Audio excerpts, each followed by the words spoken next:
Hi, I'm Jerry Hall, owner of Assured Comfort Heating, Air, and Plumbing.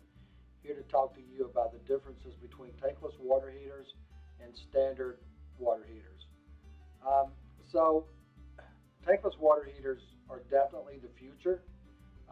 They're much more expensive initially to install. The advantages that they are bringing is they're bringing the advantages of very low maintenance now.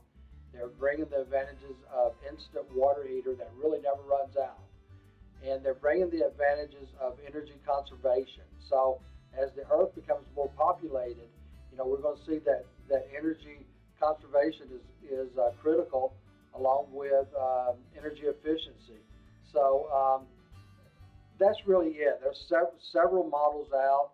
I see that the trend really rapidly here for commercial restaurants is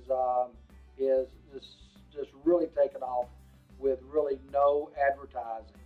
Um, the other water heaters have been out for quite some time now, and we've installed probably 2 dozen, and we find them to be trouble free. So there you go. I hope this helps, and have a great day. Give us a call at 770-942-1938. Again, Jerry Hall, Assured Comfort Heating, Air, and Plumbing.